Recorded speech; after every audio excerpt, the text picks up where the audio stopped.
Chapter 153. 3 tahun, 7. Menara lantai 101 pahlawan. Di sebuah kantor yang dibuat semata-mata untuk Aileen, pekerja kantornya menatap setumpuk dokumen. Setelah upaya yang sungguh-sungguh, mereka telah meringkas jumlah dokumen yang tak terhitung jumlahnya menjadi hanya 30 halaman. Semua dokumen ini terkait dengan entitas misterius yang ditunjuk sebagai Black Lotus. Ini semua yang kita miliki tentang dia. Aileen bertanya sambil melirik dokumen yang diringkas. Black Lotus, warna hitam baru dari kelompok itu, dan orang yang menarik perhatian Aileen. Dia bertanggung jawab atas 11 insiden teror yang terjadi di Pandemonium. Ya, kami memilih informasi inti yang dikumpulkan dari informan kami yang tinggal di Pandemonium. Petik 2. Gelombang sungguh gelombang benar-benar sempurna gelombang. Aileen mencoba yang terbaik untuk terdengar sarkastik, dan tidak ada yang menyalahkannya karenanya. Tidak ada dokumen yang memiliki sesuatu yang dapat mengidentifikasi identitas Black Lotus dan hanya berisi catatan pencapaiannya. Lebih buruk lagi, Aileen sudah tahu semua catatan ini, yang sesederhana penghancuran dilengkapi dengan satu panah simbol teratai hitam terukir di tanah Del. Dia selalu menghilang segera setelah itu, jadi benar-benar tidak ada informasi tentang dia. Dia mungkin memiliki hadiah terkait dengan teleportasi. Petik 2. Ya gelombang. Aileen tidak memperhatikan alasan mereka. Ini salahku untuk mengharapkan sesuatu digunakan. Ya, tunggu sebentar. Tiba-tiba, bola lampu menyala di kepalanya, dan dia merinding. Dia membelalakan matanya dan menatap karyawannya. Dia selalu pergi setelah satu panah. Lalu, bisakah dia menjadi pemanah ilahi? Maaf. Pemanah ilahi. Anda tahu, Jin Seyeon sang pemanah ilahi. Petik 2. Itu adalah klaim yang konyol. Namun, para pekerja kantoran kesulitan membedakan apakah Aileen serius. Setelah menatap ekspresinya sejenak, mereka menggelengkan kepala. Tidak mungkin itu Jin Seyeon si. Dia seharusnya sibuk melakukan pekerjaan sukarela. Kanan, saya juga bercanda. Petik 2. Aileen dengan cepat mengubah nadanya. Jin Seyeon sang pemanah ilahi. Dia adalah pahlawan peringkat master berjudul, Dewa Haluan. Perlu dicatat bahwa dia hanya peringkat 70, menempatkannya pada gelembung ketika datang ke wilayah peringkat guru. Selain itu, dia telah pensiun dari tugas aktif dan hanya muncul sesekali di Afrika Utara. Ngomong-ngomong, mengapa dia bahkan melakukan pekerjaan sukarela? Petik 2. Petik 2. Petik 2. Para pekerja kantor menyelamatkan napas mereka. Jin Seyeon adalah idola bagi orang-orang di usia awal 20-an hingga 30-an. Hati baiknya dan perbuatan lurusnya meluluhkan hati para pria, dan kepribadian serta popularitasnya yang tulus menjadikannya pahlawan peringkat master. Aku hanya tidak mengerti, mengapa asosiasi menempatkannya di kelas peringkat master. Petik 2. Aileen mengungkapkan ketidaksenangannya. Anggota kuil keadilan dikeluarkan dari sistem peringkat asosiasi, tetapi penunjukan peringkat master Jin Seyeon selalu menjadi titik pertikaian. Aileen mengakui bahwa Jin Seyeon adalah pemanah terbaik. Pertanyaannya adalah mengapa Jin Seyeon adalah pahlawan peringkat master daripada Yo Jin Wong. Aku akan menang jika aku bertarung dengannya juga. Menggerutu sedih, tiba-tiba Aileen penasaran. Seperti menanyakan pihak mana yang akan menang dalam pertarungan antara harimau dan singa, itu mirip dengan keingintahuan naluriah yang dimiliki manusia manapun. Mengingat semua kondisi yang sama, siapa yang akan menang antara Jin Seyeon dan Black Lotus? Setelah merenungkan pertanyaan itu sejenak, Aileen mengalihkan pandangannya ke para pekerja kantoran. Girls, seberapa kuat menurutmu dia gelombang? Aku tidak yakin. Bisakah Anda menguraikan? Petik 2. Menggelombang kau tahu, coba perkirakan peringkatnya. Bagaimana menurut Anda dia tarif dibandingkan dengan Jin Seyeon? Petik 2. Mendengar penjelasan Aileen, keempat pekerja kantor itu tenggelam dalam pikirannya. Meskipun mereka adalah elit yang lulus dari universitas peringkat atas dan lulus ujian sulit asosiasi, mereka masih tidak mampu menjawab apakah singa atau harimau akan menang dalam pertarungan. Black Lotus mungkin tidak menggunakan kekuatannya 100%, kan? Pekerja kantor termuda bertanya. Itu pertanyaan yang tajam. Aileen menggosok dagunya dan merenungkannya. Panah Black Lotus tidak diragukan lagi kuat. Tidak ada target tunggal yang tidak bisa dia hancurkan dengan panah tunggal. Biarkan aku berpikir. Pada kenyataannya, pemanah mengalami kesulitan memperkuat kekuatan panah tunggal. Pada saat yang sama, itu yang paling mereka inginkan sebagai pemanah ingin menghabisi musuh mereka dalam satu pukulan. Kalau tidak, lokasi mereka akan ketahuan. Tanpa pejuang untuk melindungi mereka, mereka akan berada dalam bahaya besar. Ada alasan mengapa pemanah kesulitan melakukan ini. Menuangkan terlalu banyak kekuatan sihir menjadi panah ajaib membuat bentuknya lebih redup dan lebih sulit dikendalikan. Untuk mengendalikan panah sihir mereka dengan benar, pemanah harus membatasi kekuatan mereka. 40%. Namun, Black Lotus selalu berhasil melenyapkan targetnya dengan satu panah. Ini berarti bahwa kontrolnya terhadap panahnya luar biasa, yang juga berarti bahwa dia tidak menggunakan kekuatan penuhnya. Mungkin hanya 20-30%. Itu kecil. Petik 2. Pekerja kantor yang terkejut menyuarakan keraguannya. Untuk Black Lotus hanya menggunakan 20-30% dari kekuatannya, hasil yang dia perlihatkan terlalu cemerlang. Dia telah menghancurkan sebuah menara yang bisa menahan sebagian besar ledakan dan tempat persembunyian dengan penghalang tingkat tinggi di sekitarnya. Dia bahkan telah membunuh seorang eksekutif dari organisasi swasta peringkat 10 Pandemonium. Jika Anda akan meragukan saya, jangan tanya sejak awal. Aileen menatap keraguan mereka. Sejauh yang dia ketahui, mereka adalah kutu buku yang jarang melihat dunia di luar. Petik 2. Kakuhum, tidak, aku minta maaf. Hei kau, lanjutkan dengan apa yang Anda katakan sebelumnya. Petik 2. Pekerja kantor yang kebingungan dengan cepat menarik kembali kata-katanya dan meneriaki pekerja kantor termuda yang berbicara sebelumnya. Ah iya, jadi dengan asumsi bahwa kita hanya melihat 25% dari kekuatan penuh Black Lotus. Petik 2. Pekerja kantor termuda mengetik di laptopnya dengan marah, melakukan perhitungan yang rumit. Ketika dia sampai pada jawaban, ekspresinya menjadi pucat. Ini. Apa? Cepat dan katakan. Petik 2. Yah, dalam hal angka, dia berada di level pahlawan peringkat master. Sangat. Semua orang di kantor terkejut. Ya, nilai estimasi ledakan kekuatan sihir yang dia sebabkan mirip dengan panah kristal Archer Jin Seyeonim, yang dia gunakan untuk mengalahkan Basilis 3 tahun lalu. Oh. Di mana dia belajar bagaimana melakukan ini? Aileen tersenyum. Itu menarik. Ingat bahwa ini hanya teori. Tetap saja, ini menarik. Aileen tiba-tiba dipenuhi dengan antisipasi.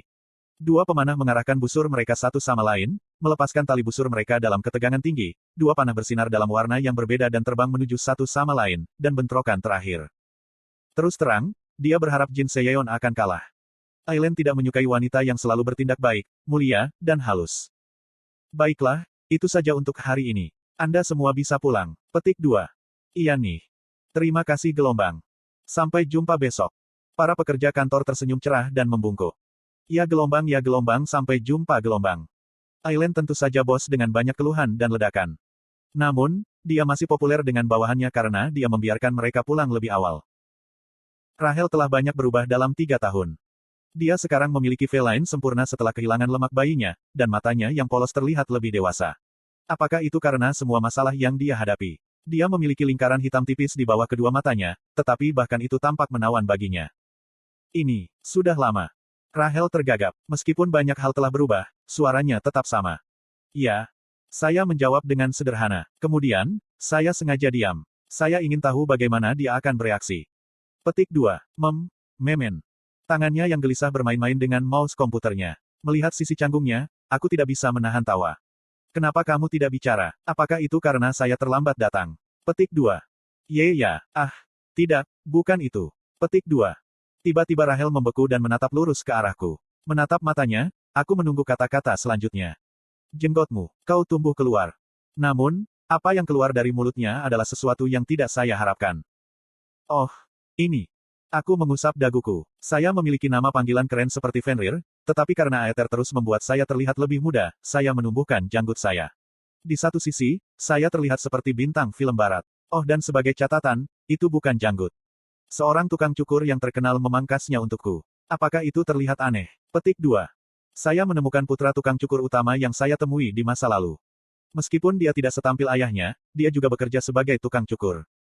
Tidak, itu terlihat hebat. Senang mendengarnya. Berkat dia, saya berada di bawah pesona 0,4 poin.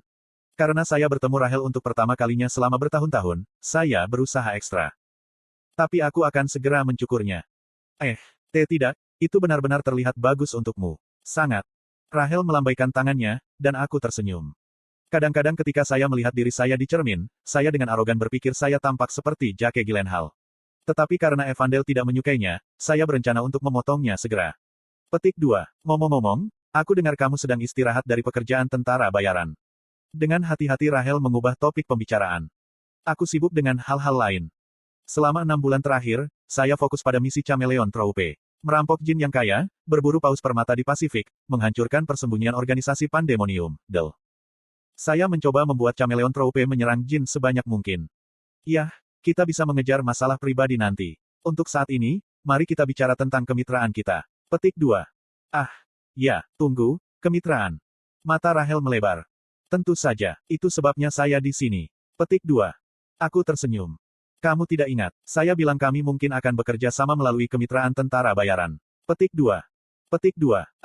Benar gelombang aku ingat gelombang. Sepertinya dia tidak ingat, tapi dia mengangguk dengan penuh semangat. Itu akan kembali padaku. Itu, benar-benar cerah hari itu. Petik 2. Petik 2. Hujan. Aku menyipitkan mataku dan menatapnya. Benar, hujan. Saya bingung sejenak. Petik 2. Aku bercanda, itu cerah. Cerah. Atau mungkin aku ingat salah. Petik 2. Petik 2. Pada akhirnya, Rahel menutup mulutnya dan memelototiku sambil cemberut. Haha, aku hanya bercanda. Inilah kondisi kami. Lihatlah. Saya mengambil kontrak yang saya bawa dan memberikannya padanya. Rahel mengambilnya dengan hormat. Kondisi Geronimo Mercenari adalah sebagai berikut. Sama dengan. 1. Gilda Pengadilan Kerajaan tidak ikut campur dalam bisnis Geronimo. 2. Inggris akan memberikan informasi tentang semua Dungeons dalam wilayahnya. Jika Guild Royal Court menaklukkan Dungeon, semua jarahan yang diperoleh harus diungkapkan kepada Geronimo Mercenari. 3. Geronimo Mercenari adalah memiliki prioritas pertama dalam membeli rampasan yang diperoleh dari Dungeons. 4. Sama dengan. Hanya ada 6 klausul secara total. Setelah dengan cermat membaca setiap klausa, Rahel mendongak. Jika Anda menyetujui persyaratan ini, kami dapat membantu Inggris menangani krisis monsternya. Kami akan membentuk kemitraan resmi. Petik 2. Kemitraan. Mata Rahel langsung menyala. Gilda Royal Court membentuk kemitraan dengan Geronimo Mercenari. Bagaimana Inggris memindahkan Geronimo? Fenrir membantai ribuan monster laut dalam 1 jam. Segera setelah tersiar kabar bahwa Serikat Istana Kerajaan bermitra dengan Geronimo, komunitas internasional meledak. Berita utama di seluruh dunia melaporkan hubungan baru Inggris dan Geronimo, dan saham Guild Royal Court meroket. Perdana Menteri bahkan mengundang pemimpin tentara bayaran Geronimo, Jain yang menyamar untuk jamuan makan. Selain itu, Rahel ditunjuk sebagai pengganti Guild Leader atas prestasinya dalam negosiasi ini. Tentu saja, ada juga cukup banyak desas-desus negatif, terutama tentang kenikmatan seksual. Bagaimanapun, sebulan berlalu. Situasi Inggris sebagian besar sudah tenang, tetapi sulit untuk mengatakan itu semua berkat Geronimo Mercenari. Mercenari Geronimo hanya memiliki 24 anggota. Bahkan saat itu, mereka semua identitas palsu, dan hanya ada 5-6 anggota aktif. Namun, tujuan dari kemitraan ini adalah untuk menghancurkan habitat monster. Setelah habitat dihancurkan, monster secara alami akan berhenti bereproduksi, dan seiring waktu, jumlah monster yang meningkat secara alami akan berkurang. Hanya dalam sebulan, Geronimo menghancurkan 6 habitat monster laut, prestasi yang dicapai Chok Jungyong sendiri. Aku hanya harus memberitahunya di mana habitat monster berada, dan Chok Jungyong akan menabrak dan menghancurkan segala sesuatu yang terlihat. Sebagai sekutu, Chok Jungyong tidak bisa lebih andal. Aku senang itu diselesaikan tanpa ada korban sipil. Saat ini, saya sedang berjalan dengan Rahel di sepanjang pantai Selat Inggris. Saya setuju. Kami tiba di sini hanya 10 menit yang lalu setelah sebuah laporan bahwa sejumlah besar tuna karnivora muncul. Ngomong-ngomong, aku akan membuatmu membayar peluruku. Menggunakan mode senapan mesin berat, saya mengurus semuanya hanya dalam 7 menit. Karena kami memiliki waktu yang tersisa, kami berjalan-jalan di sepanjang pantai. Petik 2. Rahel masih pendiam. Dia berjalan diam-diam saat melihat ombak berkilauan di bawah matahari dengan senyum santai di wajahnya. Merasa sedikit bosan, saya meletakkan jari saya ke wajah saya. Itu dulu. Oh, benar. Menyodok. Tiba-tiba Rahel berbalik, membuat jariku menusuk pipinya. Petik 2. Rahel membeku dan menatap jari saya. Kemudian, dia menatap saya meminta penjelasan. Petik 2. Ngomong-ngomong, Rahel sih, atau lebih tepatnya, wakil pemimpin. Petik 2. Aku menarik jariku ke belakang dan bertanya seolah-olah tidak ada yang terjadi. Serikat Pengadilan Kerajaan menaklukkan beberapa Dungeons dalam beberapa bulan terakhir. Apakah Anda mendapatkan kertas sebagai jarahan? Petik 2. Kertas. Iya, sesuatu yang terlihat seperti tiket masuk. Selembar kertas yang terlihat seperti tiket dan bersinar dalam warna berbeda. Ini bukan selembar kertas biasa juga bukan tiket ke taman hiburan. Itu adalah tiket masuk ke Tower of Wish, episode besar berikutnya. Kurasa tidak. Rahel menjawab setelah merenungkannya sejenak, dan aku menggelengkan kepala dengan menyesal. Kemudian, kami kembali berjalan-jalan. Frur. Tiba-tiba, jam tangan pintar saya berdering. Itu juga cukup keras untuk didengar Rahel. Aku cepat-cepat menatap jam tanganku. Pembaruan laptop telah selesai.